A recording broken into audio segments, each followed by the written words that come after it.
bonjour. Aujourd'hui, on est le mercredi 26 février 2025.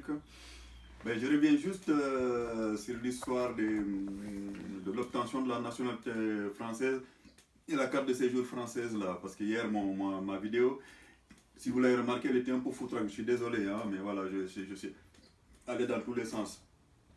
Voilà, c'est-à-dire que depuis quelques années, on rend l'obtention des documents français de plus en plus difficile, que ce soit la carte de séjour ou la nationalité française. C'est depuis rappelez-vous de Pasqua, ensuite c'est il y avait Chevènement, Pasqua, Sarkozy, Valls,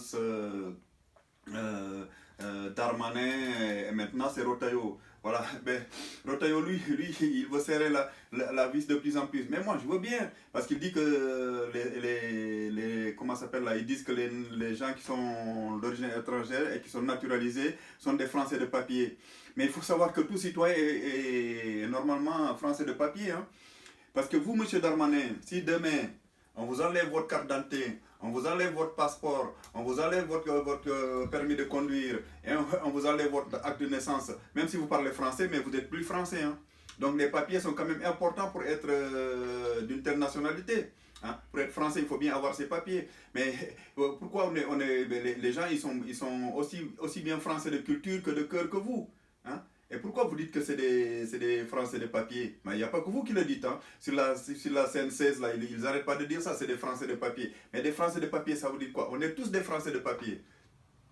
Maintenant qu'on parle bien la langue, ça c'est autre chose. Mais je vais vous dire que si vous allez dans les villages français, il y a des mamies, il y a des papis, il y a des gens qui ne parlent pas bien la langue française. Hein. Ils ne connaissent pas l'histoire de la République française, qui ne connaissent pas même la géographie. Il y en a plein. Est-ce que vous allez leur dire aussi que ce sont des Français de papier? Hein? Mais il faut arrêter ces bêtises. Hein? Comme je vous ai dit, M. Darmanin, M. Rotaillot hier, si vous avez peur du grand remplacement, parce que tout ça c'est parce que vous avez peur de ce qu'on appelle le grand remplacement. Si vous avez peur du grand remplacement, comme je vous ai dit, baissez votre culotte, niquez toutes les Françaises qui sont en l'âge de procréer, avec leur consentement, et si vous pouvez le faire, évidemment avec leur consentement, mais libre à vous. Hein. Si vous pouvez faire 10 gosses par femme, avec toutes les Françaises que vous niquez, il n'y a pas de souci. Moi, ça ne me dérange pas. Parce que de toute façon, si notre pays ne fait pas d'enfants, forcément, la population sera remplacée par d'autres populations. Ça, que vous le voyez ou non. Hein? Donc, dire que les gens sont des Français de papier, c'est du n'importe quoi. C'est vraiment du n'importe quoi. Ça ne ressemble à rien du tout.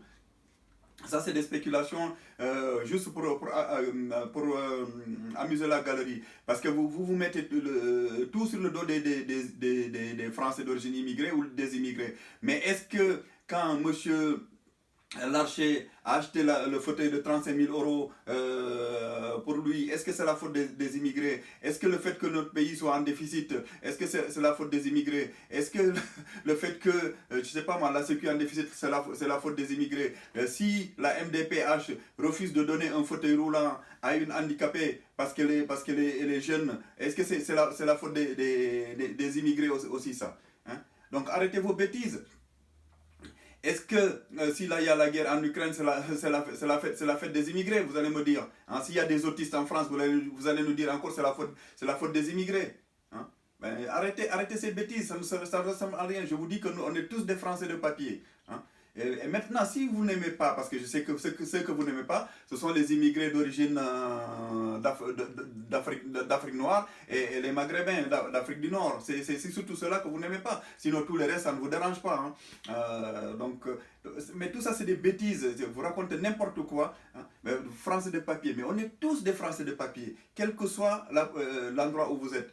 Quelle que soit la nationalité, que vous soyez américain ou canadien ou allemand, vous êtes un Français de papier. Parce que si, comme je le disais tout à l'heure, si on vous enlève vos papiers, mais vous avez beau parler français, vous ne pouvez pas prouver que vous êtes français. Vous voyez, c'est ça qui est important. Donc dire que les gens sont des Français de papier, évidemment, on est tous des Français de papier. Mais je vous assure que par exemple, il y a des Sénégalais, ou il y a des Ivoiriens, il y a des Camerounais qui connaissent mieux l'histoire française, qui parlent bien la langue française, qui connaissent mieux la grand-mère française que ce que vous appelez des Français de souche. Hein. Donc voilà, il n'y a pas de Français de souche. De toute façon, on est tous originaires de quelque part. Hein. Ben, et puis rappelez-vous, monsieur Rotter, vous savez, la nationalité, on peut l'enlever à un individu d'un trait de plume. Hein. Ça, c'est, comme je dis hier, ça s'est passé durant la Deuxième Guerre mondiale avec les nazis. Ils ont supprimé la nationalité à certaines populations qu'ils n'aimaient pas. La France l'a fait aussi en 40 sous Philippe Pétain. Donc, d'un trait de plume, il avait enlevé la nationalité à certains Français que la France ne désirait pas et que les Allemands leur avaient dit d'envoyer dans les camps de concentration. Et ça s'est passé exactement de la même façon aux États-Unis pendant la guerre avec le Japon en 1945. Il y a eu plein de Japonais, des Américains d'origine japonaise qui ont été mis dans des camps de concentration et d'autres à qui on a enlevé la nationalité. Vous savez, c'est facile ça. C'est facile de dire aux gens que c'est des Français de papier ou on est tous de papier. Voilà. On est tous des immigrés. Regardez les États-Unis. Est-ce que ceux qui sont là actuellement sont des natifs des États-Unis? Non, ce sont des immigrés qui sont venus d'Europe. Les natifs des États-Unis, c'était des Amérindiens hein, qui ont tous été massacrés. Et vous êtes d'origine vendéenne. Je vous rappelle qu'à une époque, la Vendée a failli être détruite par les révolutionnaires, notamment sous la direction de monsieur qui s'appelle Carlier. Hein? Rappelez-vous-en, M. Rotaille, je pense que vous êtes vendéen. Donc demain, comme je disais hier dans ma vidéo, un pouvoir peut décider que demain la Vendée ne fait plus partie de la France. Hein. D'un trait de plume, on peut rayer la Vendée de la France. Vous savez, c'est facile. C'est facile de dire ça. Et évidemment, vous qui êtes un sioniste fini, ben, je ne comprends pas trop, parce que vous êtes sous la coupe des... Je ne sais pas, bon, je ne pense pas que ce soit les sionistes qui vous disent ça. Donc voilà. Parce que bon, ben les sionistes, évidemment, ils sont en danger pour l'Occident et pour notre pays, hein, notamment le CRIF où vous allez souvent, ainsi que la LICRA, parce que vous êtes sous la coupe de la LICRA et du CRIF. Évidemment, je ne dis pas c'est le CRIF, je dis pas que c'est le CRIF et la LICRA qui vous dit de dire aux gens que ce sont des Français de papier. Non, ne me faites pas dire ce que j'ai pas dit. Mais bon, vous êtes un sioniste et vous êtes sous la coupe des sionistes. Voilà. Il y en a qui vous dictent leurs idées, telles que M. Gilles William Goldnadel, hein, ou je ne sais pas moi, monsieur Alain Finkielkraut. Hein. Donc voilà. Donc arrêtez de dire que les gens sont des Français de papier. On est tous des Français de papier. Hein. On est tous des Français de papier. S'il y a de l'argent en France, je vous assure que c'est quand même grâce aux immigrés. Imaginez que les immigrés décident un jour, pendant une semaine de ne pas travailler en France. Qu'est-ce que vous allez faire? Pendant une semaine, tous les immigrés. Moi, je vous mets au défi, je même demande aux immigrés une semaine de décider de ne pas travailler pendant une semaine, simplement. Et vous allez voir comment va devenir notre pays. Hein. Hein? Parce que le fait que les gouvernants là vous pillez le pays, donc vous mettez l'argent, vous vous enrichissez en ne foutant rien, parce que les politiques françaises, enfin vous ne foutez rien, parce que vous êtes des inutiles, vous êtes nuisibles, parce que vous prenez l'argent des gens qui travaillent et vous enrichissez, et vous allez nous dire aussi que ça c'est la faute des immigrés. Hein? Le fait que chaque sénateur touche à peu près, je ne sais pas si c'est 10 000 euros, hein, chaque député 10 000 euros, hein, sans compter les conseillers, hein, toutes ces dépenses-là, vous allez dire qu'encore c'est la faute des immigrés. Hein. Vous êtes des nuisibles, des inutiles. Encore les immigrés, ils travaillent du matin au soir, des nuits, allez dans les hôpitaux, allez dans les cliniques et allez dans les maisons de retraite, dans les EHPAD. Vous allez voir que ce sont les immigrés qui maintiennent ça en valeur. Hein. Donc voilà, arrêtez de dire ça.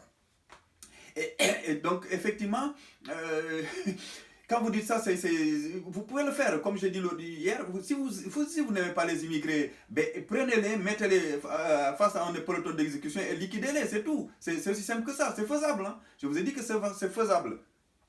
Ou bien prenez-les, si vous savez où ils sont, ben, vous prenez un avion, vous allez les jeter au-dessus de leur pays d'origine. C'est aussi simple que ça, c'est faisable aussi. Hein. Un pays peut tout faire. Hein. Ou bien vous mettez des mitrailleuses en face de la Méditerranée, tous les immigrés qui viennent par la Méditerranée, vous les liquidez. Vous savez, ça s'est passé, c'est ce qu'ont fait les nazis lors du débarquement de Normandie en 1945. Hein. Ils liquidaient, en étant sur des falaises, les militaires états-uniens qui venaient de l'océan Atlantique. Hein. Mais vous pouvez le faire aussi, ça. Mais dans ce cas, on est dans un autre régime et on est dans une autre forme de république. Hein. Voilà. Donc voilà, et l'argent est effectivement important, l'argent est important, et effectivement ça permet aux immigrés, le fait de travailler, ça leur permet d'avoir de l'argent, pour certains d'envoyer de l'argent à leur famille, parce que c'est le fruit de leur travail quand même. Hein. Tous ceux qui nous disent que l'argent n'est pas important, c'est n'importe quoi. Parce que je vous rappelle que même les trafiquants de drogue, ils trafiquent pour avoir de l'argent.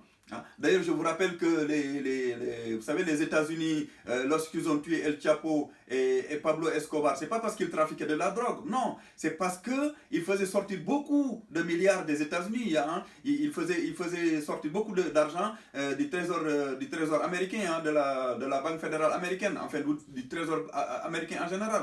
Hein. C'est pas parce que ils n'aimaient pas. Évidemment, la drogue est dangereuse, on est d'accord, mais c'est pas pour ça qu'ils ont été tués. Hein. C'est pas pour ça que les Américains pourchassent les trafiquants de drogue aux États-Unis. C'est surtout parce qu'il y a beaucoup d'argent qui quitte les États-Unis pour aller vers ces trafiquants-là. Ça, il faut le savoir. Hein. C'est pas simplement parce qu'ils ont la notion de la santé publique. Non, ça, c'est des bêtises. C'est simplement une question d'argent.